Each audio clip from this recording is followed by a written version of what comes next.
Love this podcast? Support it and sponsor today. Simply head to ozcastnetwork.com for details.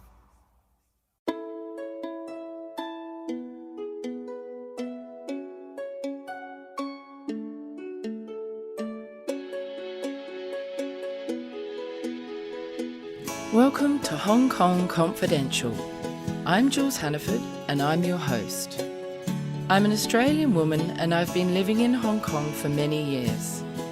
I'm a mother, a teacher, an author, and I want to share my wisdom and the wisdom of others with you. Thanks for joining me and I hope you enjoy the show.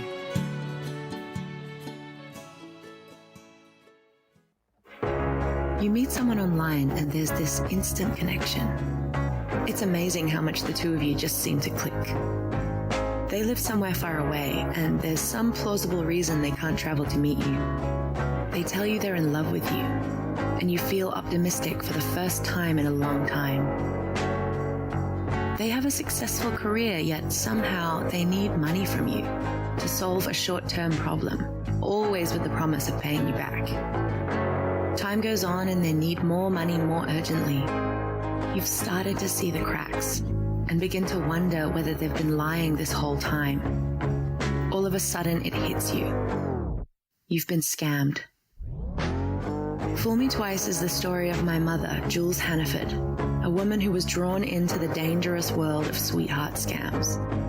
After a trip overseas to meet a stranger, a dangerous altercation in a Manchester hotel room, and thousands of pounds lost for good, she's here to tell her story.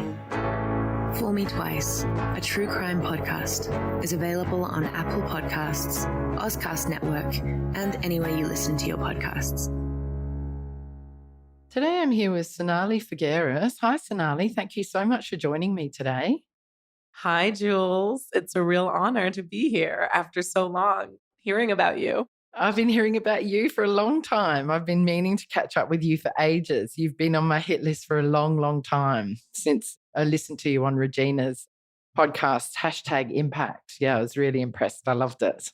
You flatter me, but Regina just draws you in, doesn't she? Yeah, she's amazing. Yeah, I've had her on my show. I've interviewed her early on, like about episode 12 or something like Wow. that. Yeah, right in the early days. Sonalie, you're known as Asia's Green Queen. What are some of the key issues that you focus on? So it all started about food. So I really was the person that you came to when you wanted to eat better, eat organic, eat gluten-free, eat plant-based. And then it's really basically transformed into dealing with everything to do with sustainability. And of course, right now, the climate crisis. Yes, which is a big one. Right. Yeah. But what we do at Green Queen that's a little bit unique is that we really are at the intersection of the health of the planet, so sustainability and the climate crisis, et cetera. And then, of course, the health of humanity, which is more health, wellness, kind of what you should be eating, how you should be living for yourself. And I think that's what's unique because we really draw the two together, because to me, it doesn't feel unique because I don't think you can have one without the other. Tell me about your interest in food first. Where did that come from? My mom, my house. I grew up cooking and eating and discovering and reading cookbooks. I think my mother has a collection of something like 500 cookbooks. She's an incredible cook, totally self-taught. And she was making me Russian pierogies when I was 8 years old, which, in the 80s in Hong Kong is not something small. Hong Kong was very different in terms of what you could buy in the supermarket. So she explored many different cuisines. She really wanted to show us food. She's a Punjabi by birth. I'm half Punjabi, and Punjabis are really the food people of India, I would venture to say, although I might get attacked by all the other Indians. But Punjabis really do have an incredible food repertoire, a love for food. My grandmother was very, very well known in Delhi for her table. She was famous for her cooking as well. In her case, it was the roast chicken. In my case, it's vegan food. But I started cooking when I was really young, I would say 5 or 6. When did the veganism come into it? Because I know that a lot of Indian cuisines are all vegetarian, aren't they? Absolutely, except that Punjabi cuisine is not vegetarian it's at not. all. Yeah, it's you mentioned the incredibly chicken. meat heavy. It's the tandoori sub-regional cuisine. method of cooking. So the oven, the clay earth oven. And it's an incredibly meat heavy cuisine. And I grew up eating meat. Absolutely. In fact, I grew up eating probably meat with hormones in it because that's what was available here. And, I definitely, meat was at the center of the table. It's much, much later in my journey. In fact, even when I started Green Queen, I was still eating meat and seafood. As time went on, the journey started with food, and then it went into, I had a lot of health issues that weren't getting resolved. I delved into why, because doctors could not help me. And that's when I realized that food was the answer. Do you mind sharing what some of these health issues were? Sure. I have endometriosis, and I also have Hashimoto's thyroiditis. Okay. Both of these are hormone-related diseases. Can you just explain, endometriosis is when the lining of your womb is outside the womb, is that correct? And associated complications. Right. So a couple of things about these diseases. They are under-researched. There's almost no funding for them. They affect women much more than they affect men. Endometriosis, of course, only affects women. There is a nascent relationship between the two that is beginning to be understood. I have, off the record, spoken to quite a few women that have endometriosis around the world in support groups and just meeting them. And many of them also have Hashimoto's. And many of them were diagnosed with irritable bowel syndrome when they were young, just like me, which is sort of, I would say, a blanket diagnosis that old white men doctors used to give patients Because they couldn't be find. bothered to really look Right. into it more. And because it wasn't important, because we were young women and we were marginalized, and we still are. Women are incredibly marginalized in healthcare. Something that most people don't know is most medical research is done on middle-aged white men. Oh, I didn't know that. We are taking medication and following nutritional advice that is mostly aimed at middle-aged white men. So it's a racial issue, it's a gender issue. There is no diversity in research. Right. That's so interesting. I didn't know that. And, because there's so much money and research thrown at breast cancer, I assume that in other areas of women health, there is research, but No. that's probably not true. I don't want to say breast cancer has gotten a great deal of attention, which is wonderful. And it's great to see the strides that have been made. And it's a cancer that really has come a long way in terms of you really can get diagnosed early now because everyone works on prevention and educational awareness about how to check yourself. And then you can usually get it early, not always, obviously. But there are so many conditions that are left untreated, misunderstood. Women tend to, anything to do with our period, now it's so great to see there's this revolution in period care, all these new companies that are coming out with ads and wording and slogans and messaging about how we need to reclaim this moment in the month. But most women are still embarrassed, ashamed, and hesitant to talk about that time of the month and the bleeding and the issues therein. And I didn't even realize until I was older that my period had such a devastating effect on my ability to work and play sports and all of these things, because for 3 or 4 days a month, I was basically like a patient in a hospital. I couldn't move. Going to the bathroom was excruciatingly painful. I was misdiagnosed with PCOS first, which is polycystic ovarian syndrome. It took years before I got an endometriosis diagnosis. And it only really happened when I got an invasive kind of check, like it required an ultrasound. And then eventually what happened is, this is a little bit graphic, but basically there came a point in time when it seemed like I was having a depression breakdown, but I'd never shown signs of depression before. So anybody who had my medical history would have wondered what was going on, because there was no trigger and there was no history of depression and there was no mental illness at that point identified in my family. So I had none of the kind of pre-existing symptoms or kind of historicals that would make you think this person could be depressive. But I was immediately told to see a psychiatrist. I was put on an antidepressant drug. And then eventually what happened is, it turned out that actually I had this massive cyst inside my uterus that was full of estrogen and it had burst. That's why the depression, because your hormones were going Exactly. wild. So it was literally as if my body was being thrown in disarray. And I think most of us have no idea how much our hormones control everything from mood to daily bodily functions. So we're not aware. It's something we can't see. It's something we don't understand. It's something that isn't really covered in most of our education. So we don't really realize. And so I had this massive burst and I was drowning in estrogen, which, if you understand more about estrogen as a hormone and what it's trying to do, it really plays with your mood, because it's the pregnancy hormone. It's the female hormone. It's the hormone that makes you kind of basically want to have children and take care of them and nurse them, etc. And so I was going through these emotions that were completely unnatural. And the minute I got the surgery, literally the next day I was fine. Oh, isn't that incredible? And so thank God I stopped taking the medication and I was completely fine. I had no depression, no anxiety because I didn't.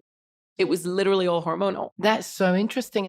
How did that lead you to then investigate food and how food impacts hormones? I was already investigating food at that point. How did you know that that was a possibility? I'm a bit of a research nerd. Okay.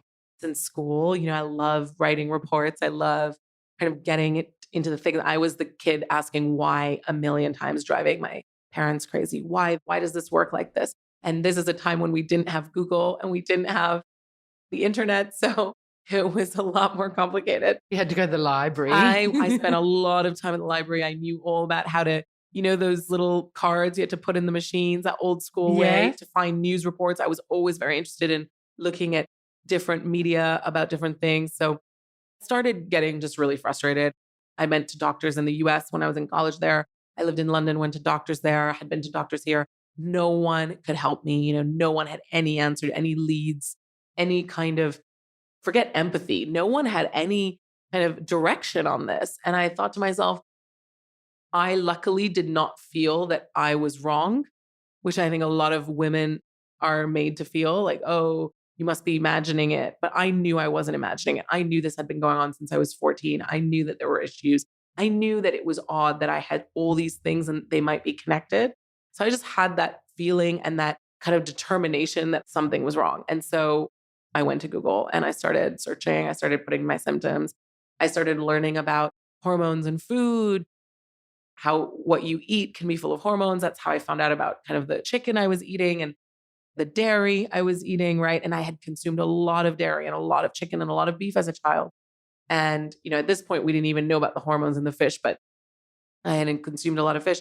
And so I started being really focused on, okay, I need to find hormone-free chicken and I need to find antibiotic-free milk and all of this. And the more I delved, the more I got into this. It's not just the food, it's how it's grown, it's where it's grown, it's the water, it's the air. Yeah, it's the pesticides, sustainability, and then it's everything. Like, actually the crop that has the most pesticide is cotton and I'm putting that on my body every day. It's the organic cotton. And then it was, what about the products I'm using?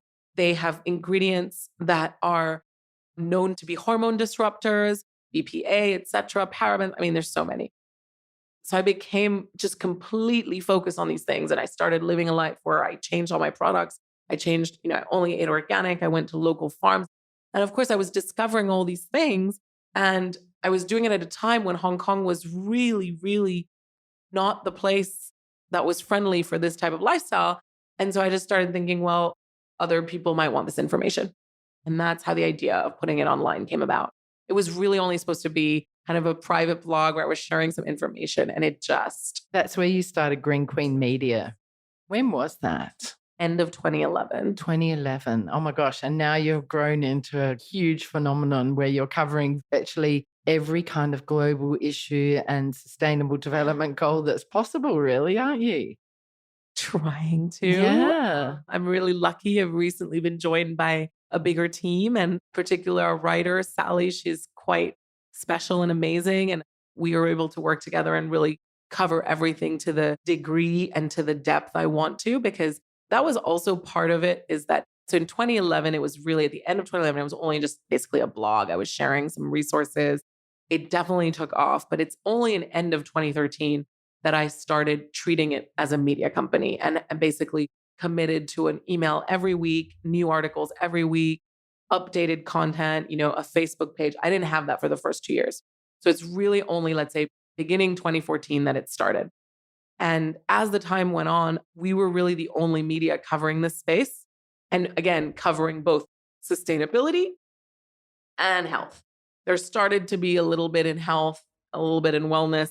There started to be a little bit in sustainability, but no one was doing it all, which is the unique part and the part that I'm really dedicated to. But I'm also really dedicated to quality in terms of content because I'm a very tough audience and I only read publications that I really feel they do their homework. There's a lot of research. It's good writing. It's interesting.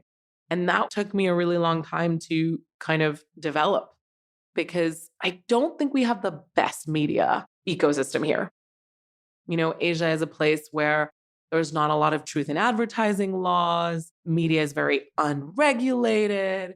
There's a lot of kind of advertorial parading as editorial. Writers are not really very well paid or very respected. Same with editors. So a lot of them are not the good talent kind of often leaves. It's very hard to get good quality journalism here in English.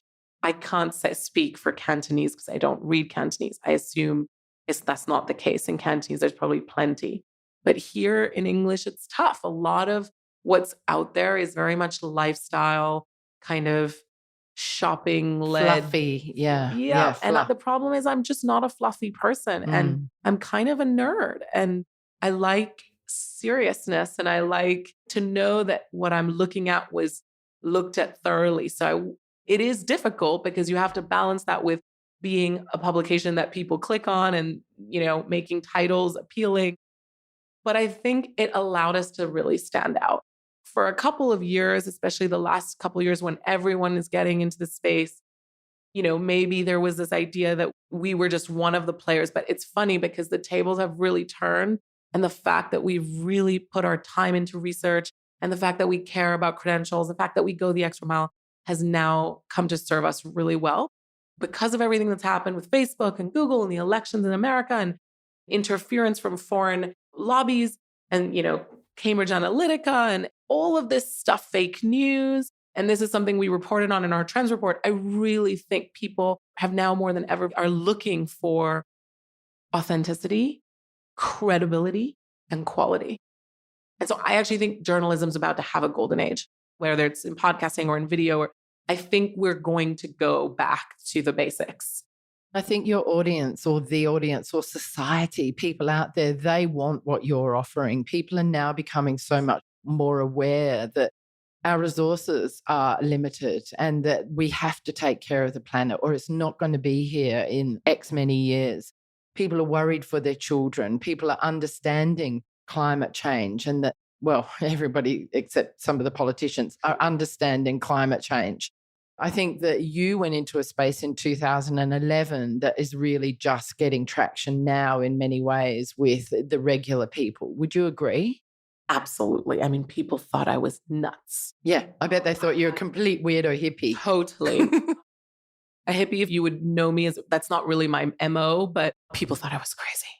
Getting into organic with Eco Warehouse, getting into green media, people thought I was misunderstanding the wave. But I very much knew the wave because the more, and this is where it's important to delve into the details, because the more I got into the nitty gritty of my research and the more I understood the fundamental brokenness of our global food system and how it related to our wider environment. And because I do have a background in business, how I understood about what it meant for the commodities market and the energies market and the energy market and basically how are we going to feed the planet?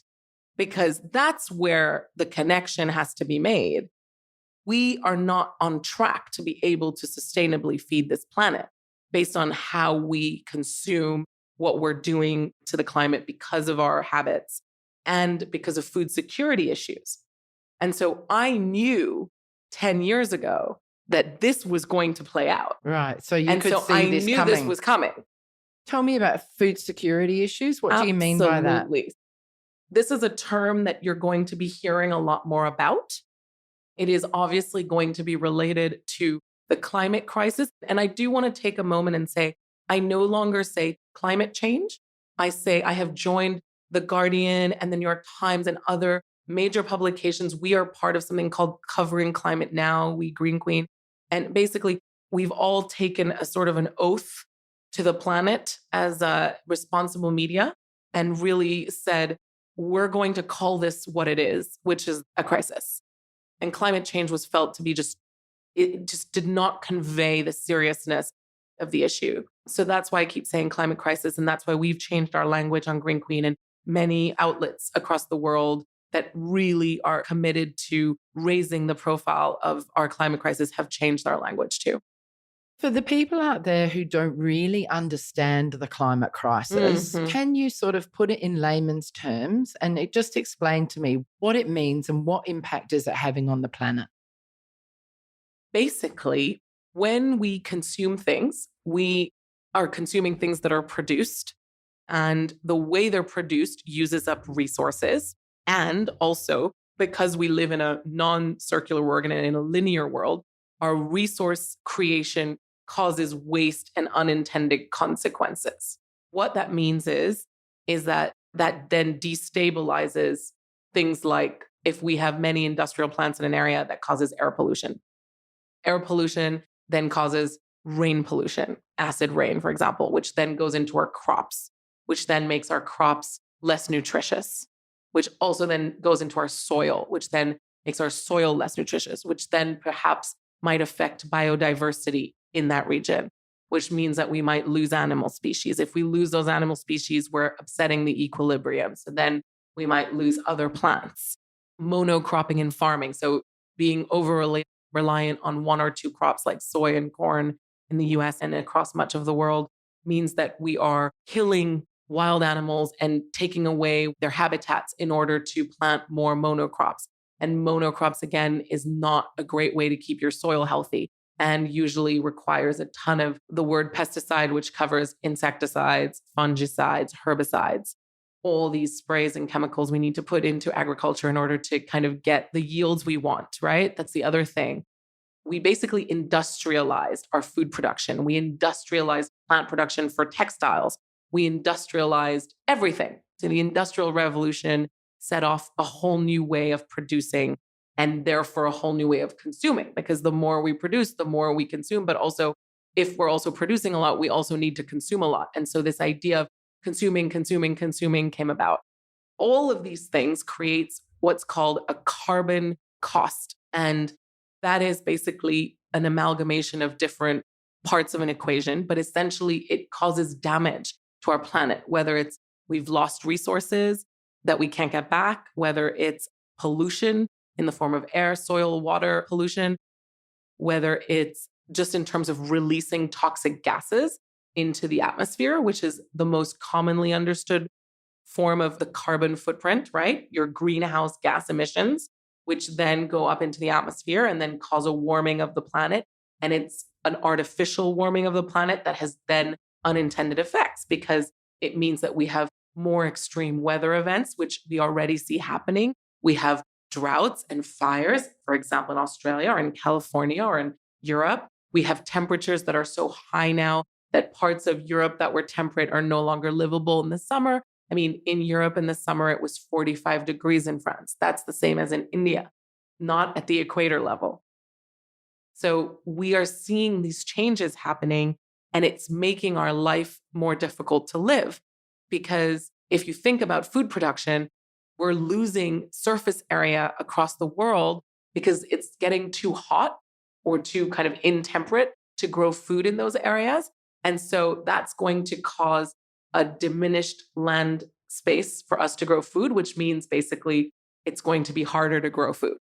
And some crops that are at big risk are some of our, I call it like we're going to lose breakfast because it's things like chocolate, tea, cacao, coffee. All of these things are at risk because they grow in areas that basically we're reducing growing surface area. So that is going to cause food insecurity.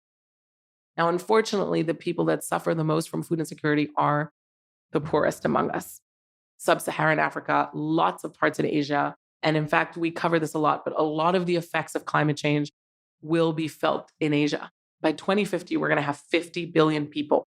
And as it stands today, with the current situation of the climate crisis and the greenhouse gases being emitted, the way we're losing biodiversity and losing land to give way to intense farming for monocrops, we're going to be in a situation where we cannot feed the 5 billion people in Asia by 2050. Wow, that's scary. That's not far away. It's not far away. And we have to change. This is the biggest crisis of our time. So it's very difficult to watch business as usual go on because They either know what's happening and they're just ignoring it, or they just don't know. They're uninformed. But this is happening right now. Yeah. What are some changes that people can make that will make a difference to this crisis? What can people do? There's a myriad answers I could give. Yeah. But I'm going to give you two. Great. One, buy less stuff. Yeah. Stop Just the consumerism. stop consuming. Yeah. Because even there's a whole issues with textiles, isn't there? People whole buying issue. clothes. And let me just tell you, there's no perfect answer in textiles. Yeah. Because either you're doing recycled, right? But a lot of upcycled stuff is still, at the end of the day, if you're using plastics, if you're wearing fabrics that are synthetic, they give off microfibers. And those microfibers get released by your washing machine into waterways and go into the ocean.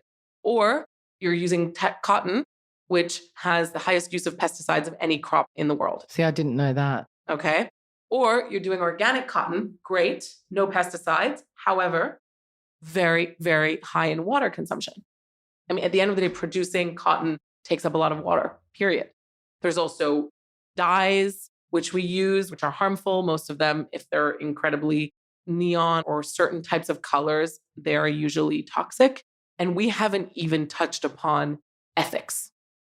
And this is one thing that I hope will change in the next couple of years. I think 10, 15 years ago, there was a big fair trade movement for certain crops like sugar, coffee, tea, right? Chocolate and bananas, things like that. But I think most of us are completely unaware the level to which we are supporting slavery by our choices, human slavery. I will tell you that if you eat seafood today, you are essentially supporting slavery. Can you expand on that? What do you mean? Most commercial seafood vehicles use some form of kind of indentured labor or slavery to catch the fish, to be on the boats. I think The Guardian in 2014 did a huge expose on shrimps and prawns in Asia. And they basically found that the entire prawn and shrimp supply chain in Asia is basically run by slave labor. Wow, I didn't know that. I've never been able to eat a shrimp again. Really? No, I can't. Ever since I read that report. So, for example, I ate seafood until a few years ago, but then the more I learned about seafood, and I'm not a fan of farmed fish either. It's hugely problematic for many reasons. One, most of the farms infect the wild populations, right? Because the farmed fish will escape just because you can't keep everything in. Two, it's another situation, just like industrial meat rearing, industrial fish farming is pretty gross. And The Guardian, again, did a huge investigation of Scottish salmon farms and Norwegian salmon farms, which are where most of our salmon comes from now that everyone thinks they should eat salmon for omega-3s. And they are covered in lice and poo and just, it's pretty gross because obviously, once again, you're unnaturally putting a ton of living beings into an enclosed space and trying to manage them and trying to take them away from their natural instinct, which is to swim across, huge amounts of the ocean. So that's not natural. The third problem is the feed. In order for a fish to be healthy, it needs to eat other fish. So there's kind of a chicken and egg problem in fish farming. So are you going to feed them other fish that you're then going and getting from the wild? Or are you going to give them grain, which is completely unnatural to them? And then what are you eating? And it's the same problem with the beef, like US beef that is fed corn and grain. And then it develops problems and it becomes high in inflammatory omega-6 acids because it's basically eating an unnatural diet. And then if we ingest that meat, then we ingest that, we get inflamed. Us. Right. And also in order to keep those cattle healthy, they need medication and antibiotics because that's not their diet. So it's not just their lifestyle, which is being crammed in a pen, which is cruel and unpleasant and makes them sick, as we would be too if we were put in a cage, but also their nutrition doesn't work. And so they require medication. And they have a whole fight, flight, freeze thing going on and they have adrenaline going exactly. through their We're not bodies. Even talking and about then we're that. getting all of that Absolutely. as well. All that There's so negative many energy. Issues. Yeah. All that negative energy, that worry, that anxiety that we're then consuming. And that's why I believe most people who switch to a plant-based diet feel this lightness. There is a lightness from just not consuming flesh. Now, I understand that for many people, they need to eat meat and seafood for religious, cultural, whatever, dietary reasons. But I do believe that it's got to get to a point where we have what's called slaughter-free food. And that's going to be lab-grown, cell-based, using animal cells without killing them and growing. And they're doing meat that in the now lab. with meat. They are starting to do that. Yeah. I'm very excited about that for seafood because, to be honest, even if you don't want to stop eating seafood because of the slavery and the ethics of it, we have very few fish left in the sea. I mean, that's just a reality. I mean, there's many estimates that say by 2050, there's just going to be no more fish in the sea. So we have a problem there anyway. And I think I wouldn't be the only one that would be a little put off by industrial fish farming, which is what some people are peddling as the alternative. So I have high hopes for the cultivated seafood industry. So you asked me for two things. So one, it's consume less, stop being a cog in this uber consumerist world that doesn't actually make you happy. No. Two is eat fewer animals. Yeah. You don't have to go vegan. I'm not advocating for that. But the number one thing you can do to reduce your carbon footprint as an individual is to reduce your meat and dairy consumption and seafood. Seafood's going to come out in a big way. That was one of the trends we identified for 2020. It's the end of seafood as we know it. So we've been talking a lot about beef. We've been talking a lot about dairy. Lots of research has come out. Yes, a lot about red meat. This time, it's going to start coming out about seafood. Because we also haven't even touched on the plastics in the ocean, really, that are being ingested by the fish and anything. Absolutely. So something like 25% of the fish that you eat has plastic in it. We covered that actually in one of the podcast episodes that we did. Your Green Queen podcast. Right, yeah. right. So we covered that. But what's really interesting is that there was a piece of research done in Hong Kong that showed that actually in Hong Kong, it's 50%. Of what you're ingesting. And so my God, you keep giving me the shivers, with these facts you're giving me. I know, I'm not the uplifting guest that you were hoping for. No, I kind of thought it would be like this. The sobering truths with Sonalie. Yeah, hard hitting. It's funny because during that podcast, we had a government official, a government representative, we had somebody from an NGO, and then we had a business person, and we were talking about plastics and recycling and all this. And, what I don't think is done that is a shame is I think if you want to really motivate people, you've got to make something into a public health crisis. And I think that if there was a huge campaign that explained to people that 50% of the seafood they eat and give to their children has plastics in it, I think there'd be some massive blowback.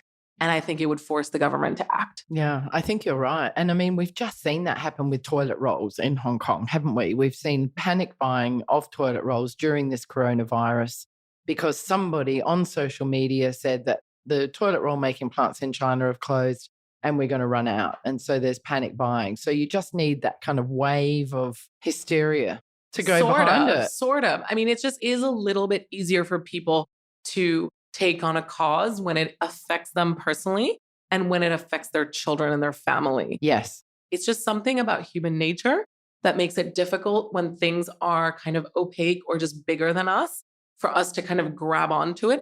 When you don't see cause and effect directly, it's difficult, which is one of the reasons I was having this discussion earlier today. Social media has really changed this whole plant-based movement. I think without social media, and its visual nature and its powerful ability to kind of get you to confront things with images and videos, social media has really taken the plant-based movement to another level.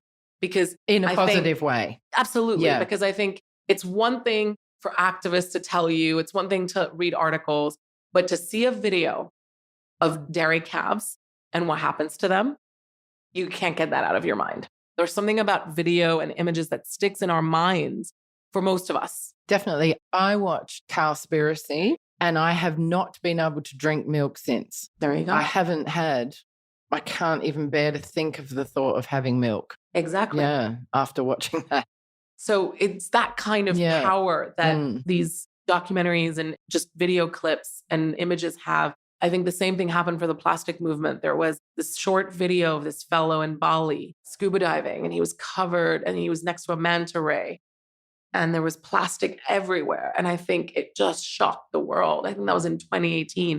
And I mean, I even remember someone like my mother who, she knows about this because of me, but that's the day she watched that video and she said to me, that's it, no more plastic in my house. Yeah. And it had such a powerful effect. And she wasn't the only one. And I'm not surprised about the 50% plastics in fish in Asia because when you look just in Hong Kong, that study is just for Hong Kong, but still. But when you look at the plastic and the rubbish on our beaches, it's horrific some of the times, and just doesn't surprise me at all. Like, it's just so, so sad. One of the more depressing things that came out in one of our podcast episodes was we do all these beach cleanups, which is great. We should keep doing them. Yes, we do too. A lot of what one of the NGO activists said was, we're cleaning up the surface, but just dig a little in the sand and it's just plastic underneath. And we're kind of fixing the problem at the other end. Of course. We're not getting people to stop using plastic. That being said, I think a beach cleanup can really change someone's mind. Yes. I think you can do a beach cleanup and suddenly go, wow, I really need to change my life. So I definitely think it's really important to do beach cleanups. But of course, we can't have just beach cleanups for the rest of our lives. You know, just like we can't have clothes swaps for the rest. We have to kind of change on a fundamental level. And it's painful and it hurts. And many people don't want to do it. And it goes against that kind of consumerist, materialistic ideal that we all have that sort of shows how successful we are or how amazing we are. Especially in Asia where that has taken hold later on. God bless everyone who wants to kind of achieve and give their children better. I understand that yearning and that desire. I do. I've had it. I mean, it would be stupid to not understand it.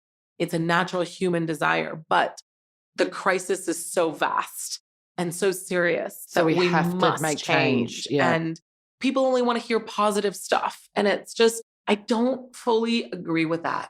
I'm sorry, but you cannot wrap up the climate crisis and package it in nice paper and a shiny bow. Well, you can't, because otherwise we're just doomed. We've got to make some change. We've got to do something. But what I mean is that there's no way for me to say to you, well, okay, this is bad, but here's the upside. Here's the great news. No, unfortunately, there is actually bad news. So what I do at Green Queen as the editor, when I'm curating our content, is I follow this 50-50 rule, which is 50% is the hard, harsh, ugly truth. Which is what you're all getting now, listeners. Yes.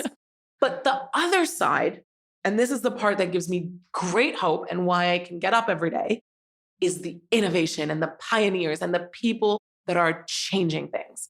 And so that's our 50-50. Yeah, you look at those I'm happy to give you the positive features in that way, but I'm not going to sugarcoat the actual reality, because I actually think, it's funny, I always joke, people might think I'm a pessimist because I have such high hopes for people, but I actually think that's a form of optimism, because I always have this discussion with my husband, because it's sort of like, well, I'm asking for too much from people.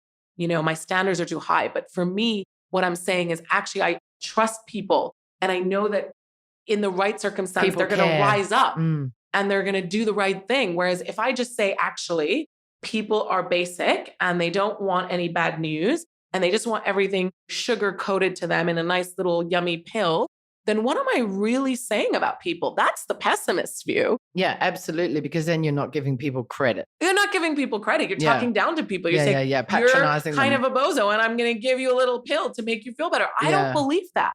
I think people there's their inside, not everyone, but I think most people deep down will change the world if they can.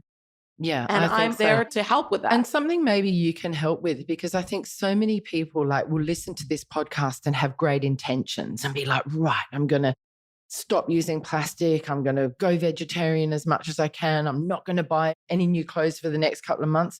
But how do they maintain that momentum? Like, they get that kind of desire and they know what they should do, but it's hard to make the actual changes to habits and behavior and lifestyle. How can people do that? I would say a couple things. One is, I think that when you live a more eco life, you also live a more minimalist life. And somehow there is a sort of contentment that comes through that.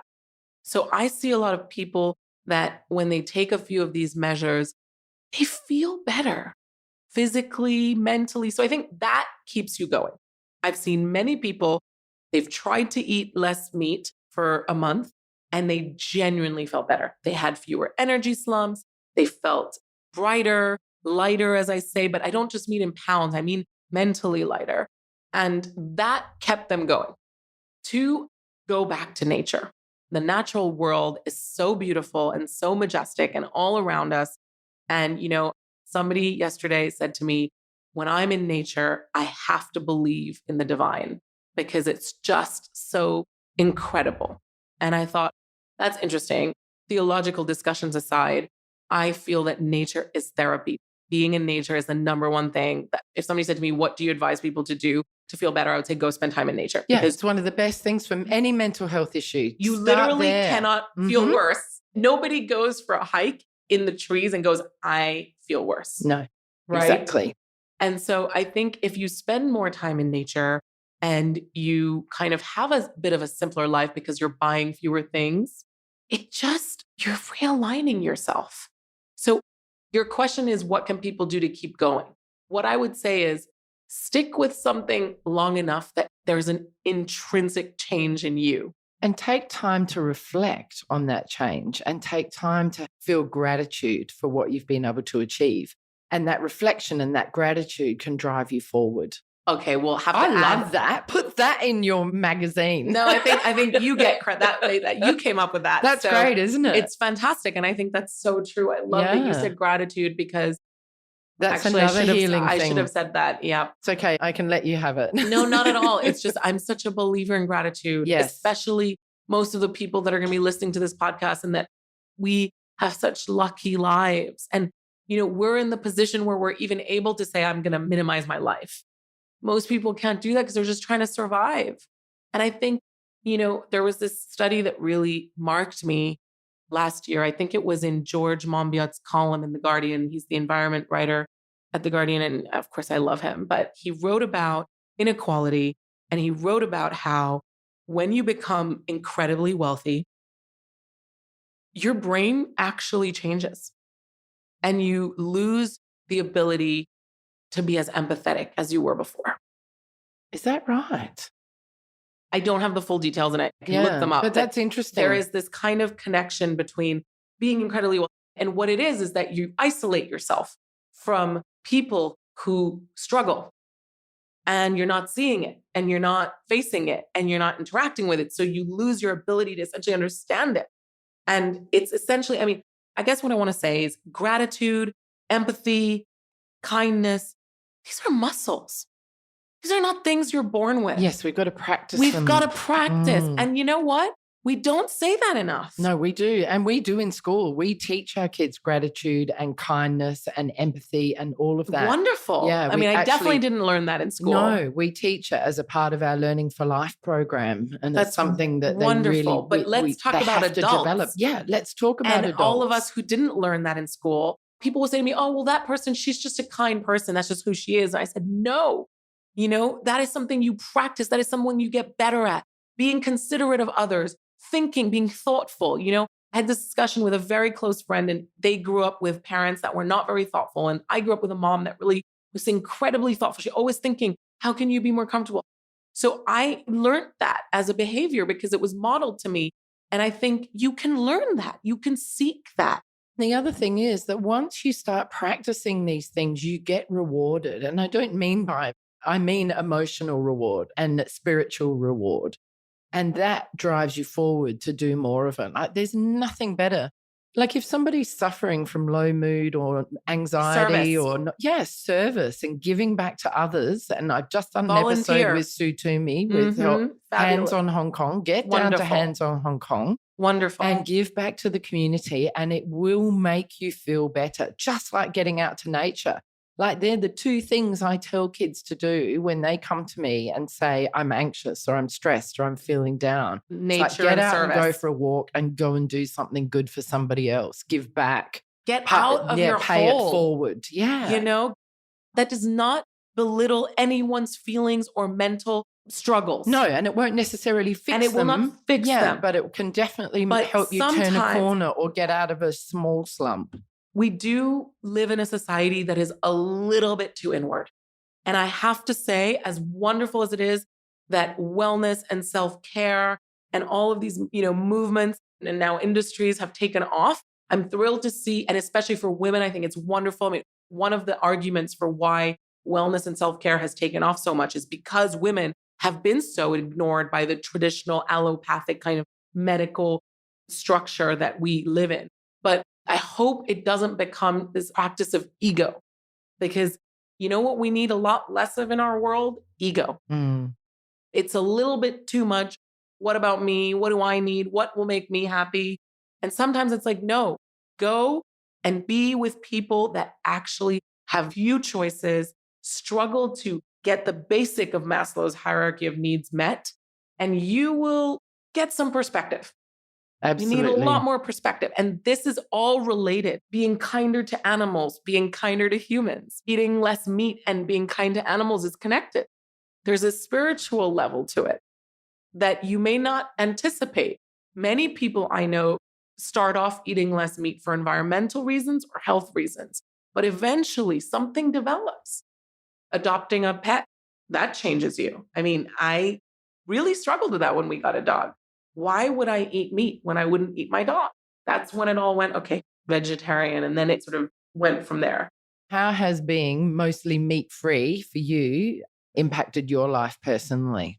I actually think I'm a kinder, calmer human being. I am somebody who had a lot of anger. I still do. And I don't think that's a bad thing. I think we don't like angry women, but I'm angry. I'm angry at where we are at in the world. I'm angry about the climate crisis. I'm angry about capitalism and what it's done. I'm angry about women and our disenfranchisement on every level. But my anger is more, it's a calmer anger. It's an anger that I use to do the good. And it's less kind of up and down. So I don't know. I think because I've had so many hormone issues and I've had so many kind of, which has impacted my mood regulation, because that's essentially what hormones do. I think eating plant-based and kind of flesh-free, let's call it, has really been good for mood regulation and just because it's affected your hormones in a positive way. Yeah, I mean, so your health is better as well. Oh, my health is much better. But you could also look at it from just a health point of view and look at what I'm eating. And there is a lot to suggest that beans, so pulses, lentils, peas, all of these type of leguminous type ingredients, they do impact your mood in a positive way. Have you heard of the book, The Blue Zones? No. That fellow where he went all around the world. He's a National Geographic photographer and researcher. And he identified these communities all around the world. So in Greece, in Japan, in California, somewhere in Latin America, I've forgotten where. There were 7, I think. And he found out that, so these were communities where they had an extremely high percentage of centenarians. And he studied them all. And he found some similarities amongst all of these communities. And it was that they were mostly vegetarian. So they mostly ate plants with a little bit of seafood or a little bit of meat once in a while. They all were incredibly active on a daily basis, which we office people have forgotten how to do. They all ate a lot. They all ate some form of legume every day. Oh, interesting. Whether it was soy or fava beans or whatever, that were kind of like white beans. I mean, they were all different, but it was all some form of legume. They all spent time close to nature, like lived in an environment that was full of nature. There you go. So that's the recipe to long life. That's pretty what simple, the book is about. I mean, you could see all these things we're talking about. They're related. They're related. They are. They're all interrelated, aren't they? Can I get you to tell me what it means to live a zero waste life and how achievable is it? Not actually achievable. The term zero waste has become more of an umbrella term for a movement, and I'm happy to use it because that's the term we all identify with. But the reality of a zero waste life is what I'll call a low waste life, because there's no such thing. You as a human being produce waste. That's it. Breathing produces a form of waste if we want to get into the nitty gritty. So let's call it a low waste life. And again, we go back to minimalism, buying less, reusing things, not wasting food. One of the things we all do before you go out and buy kind of beeswax wraps and reusable Ziploc bags and all that, how about just trying to use up everything in your fridge, in your pantry, trying to kind of really minimize waste in any way. Cook the right amount of food for what everyone needs. Or eat leftovers. Yeah. Maybe you don't need every single meal to be exactly what you feel like at that exact moment. It used to be that we had a meal and we ate it 3 or 4 times as leftovers or in a different format. In terms of buying less stuff that's packaged, that's easy. Yes, and that's the other thing is it easy though? But that's the thing. You've got to take your own shopping bag. You've got to go to bulk food shops where you can go and just buy straight out of the container. There's not many of them in Hong Kong, is there? There's not many, but there's more and more. If that is too much for you, you could also buy bigger packaging and wait till you use it up. You could also buy most of your vegetables and fruits at wet markets, of which we have. If you do eat meat, you could buy at the butchers.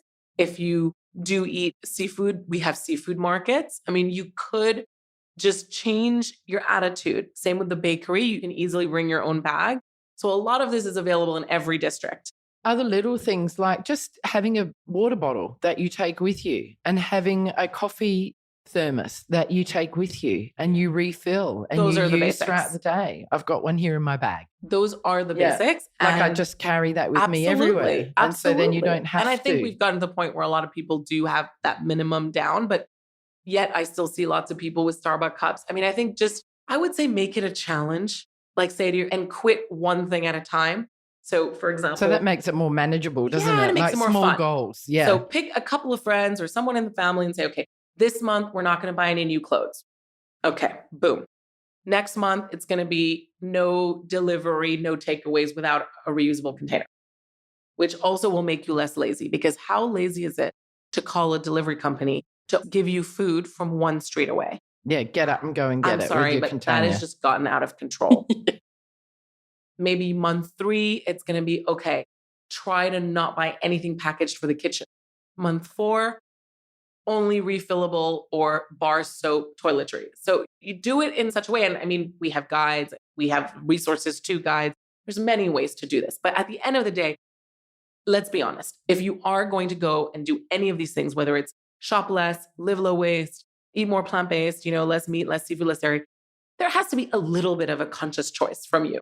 It's not just going to happen. I'm not going to lie and say that. You do have to want some kind of change. And with all kinds of change, there is a little bit of a period of adjustment. It takes 21 days to form a new habit. Oh, that's interesting. Right? Or 22. So give it 3 weeks. Do you have 3 weeks of your life? Maybe pick a moment when you're not having a bunch of other things happening that is stressing you out. What about people saying it's such a huge problem? How can just little old me making a change make any difference at all? I can only point you to the fact that every major scientist and researcher in the world says that the number one thing you can do as a personal consumer is to reduce your meat and dairy consumption. I mean, we have figures about this. Yeah. And it's a knock-on effect. If you do it and somebody else, it's the whole pyramid thing. Do you know what I mean? Totally. And I mean, eventually, it's that famous social media meme, I have no effect, said 1 billion people, about a plastic straw or about a plastic cup, right? I think we've gotten past that. I think we all know that we can do better. And also, to be honest, don't you want less plastic in your life? Plastic is not necessarily good for you. It's full of toxins that no one talks about. Phthalates, BPAs, things you don't want to know that are messing with your hormones, messing with your kids' hormones, messing with your moods. To be honest, I actually gave up plastics way before for health reasons, not waste. Right. Interesting. Many, many years ago, over 10 years ago, I stopped using plastics in the home. 10 years ago. Wow. Good for you.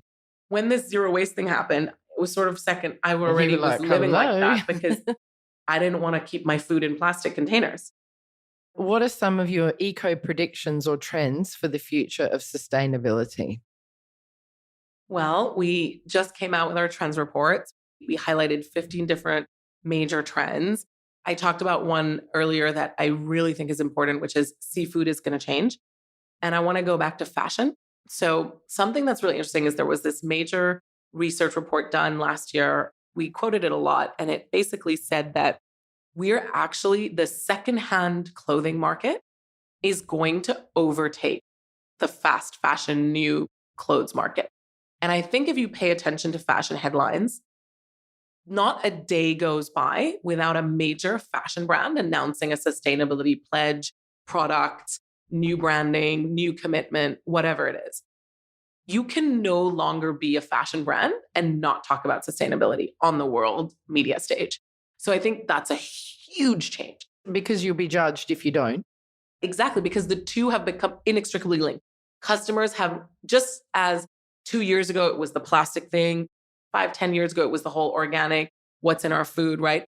Now the focus is really on, oh my goodness, What are my clothes doing to myself and the planet and to other humans who are probably slaving away to make them? There's such a much bigger understanding and more transparency around the industry. Thanks again to social media and the internet and some fantastic activists that have really done a lot of homework. You cannot ignore that fast fashion is bad. And so as a brand, you need to deal with that.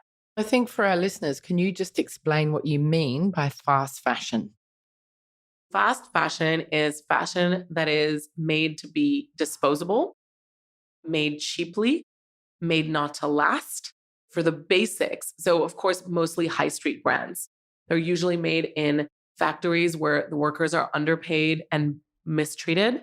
At the very least, just they're contract workers, so they have no stability. They're usually in countries where regulation is lax, so they encourage big companies to come and kind of subcontract. So what's interesting is a lot of these major brands that we all wear every day, they don't actually deal directly with the factories. They have subcontractors. But today, customers want more than that. They want to know that you know who your subcontractors are and what factories they're using and whether they're treating their people right. There's also a much bigger understanding in terms of fast fashion, in terms of the toxicity of the dyes and the water usage, right? And the quality of fabric. So are you using a lot of plastic? Like, are we using new crude oil to make synthetic fabric? I mean, isn't that crazy when we have all this plastic that is going to waste?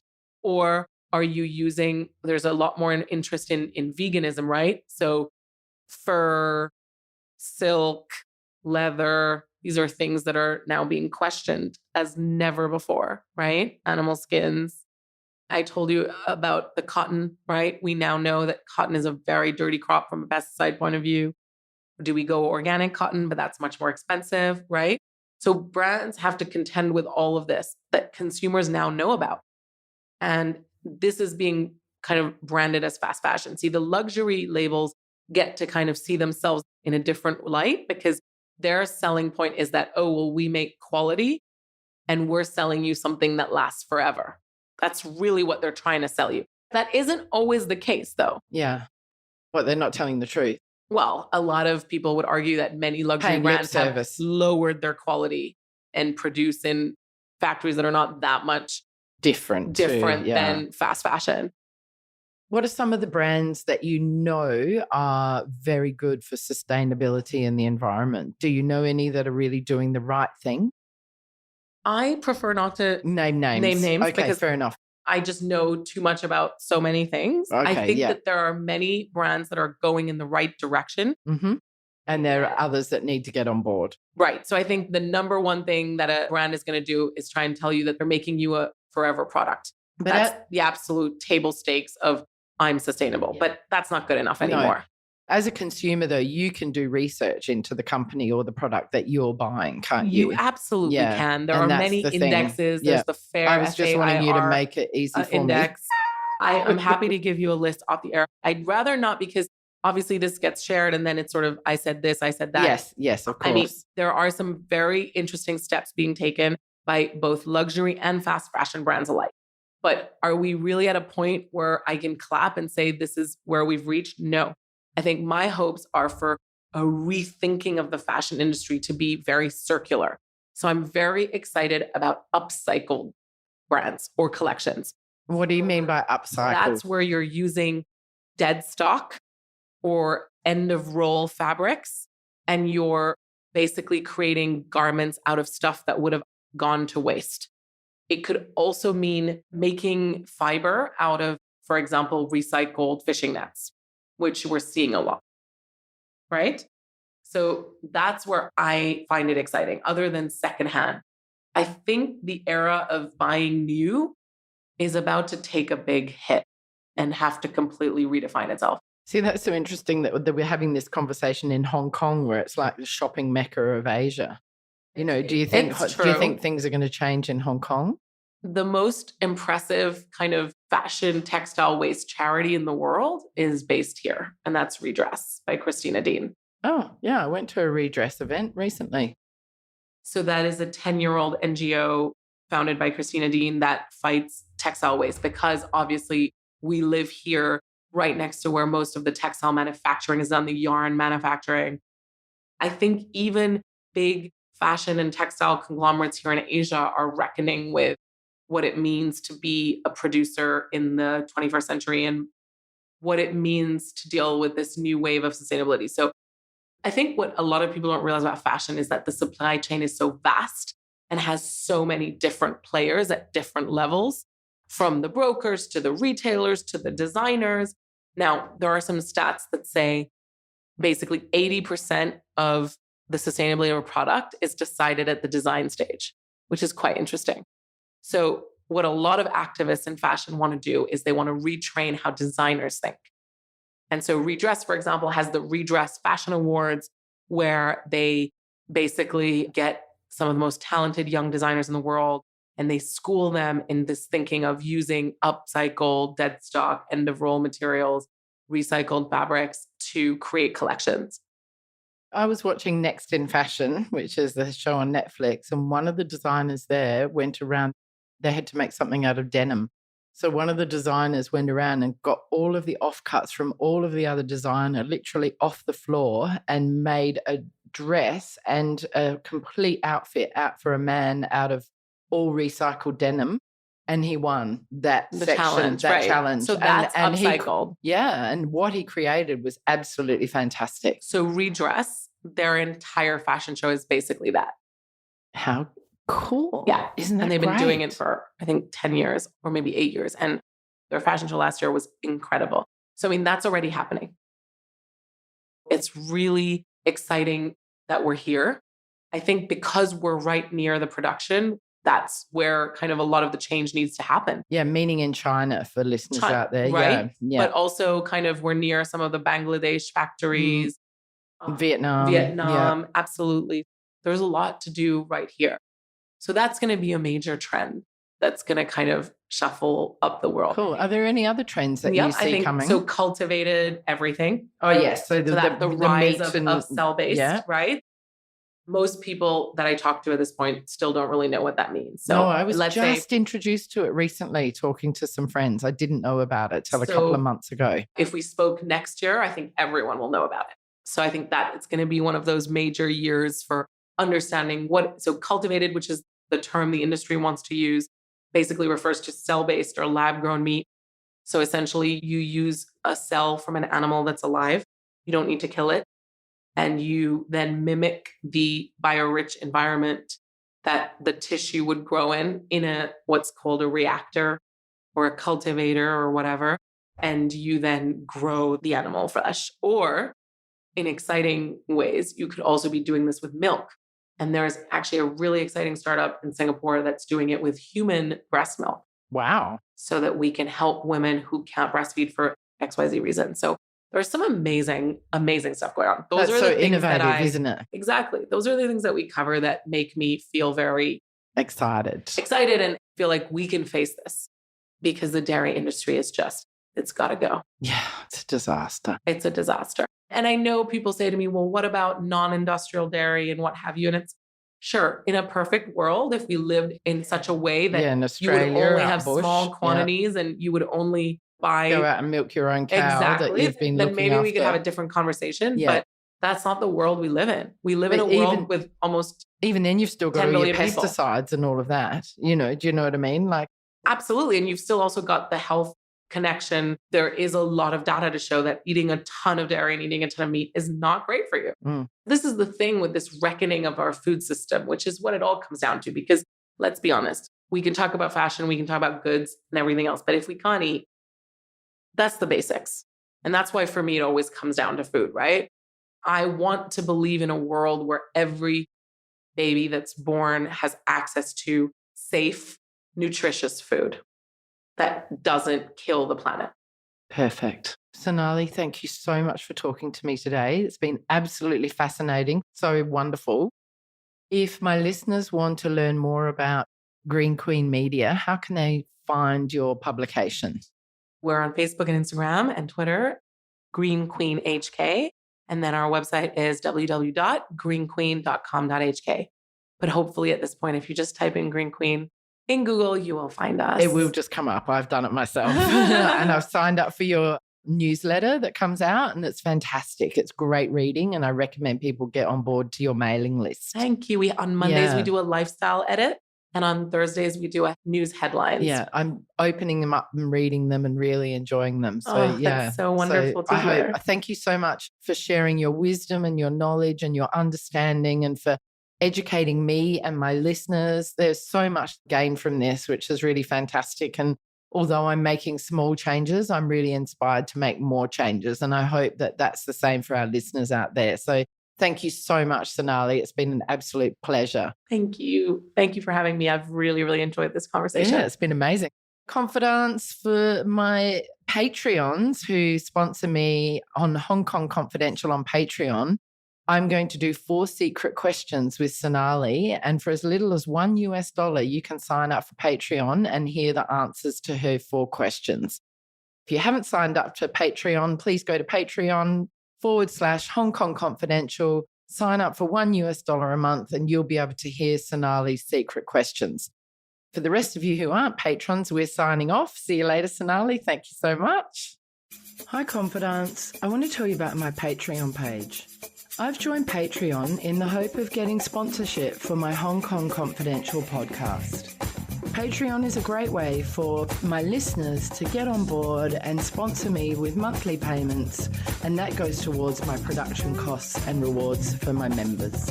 If you're interested in checking out my Patreon page, please go to patreon.com and search up Jules Hannaford or Hong Kong Confidential. I would really appreciate you visiting my page.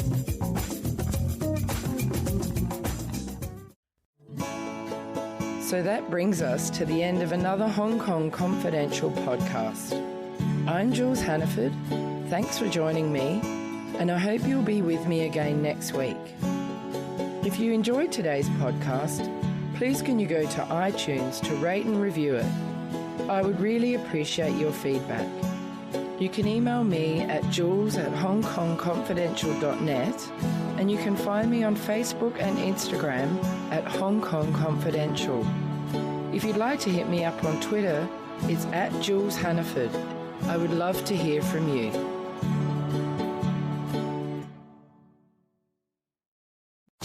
Love this podcast? Support it and sponsor today. Simply head to AuscastNetwork.com for details.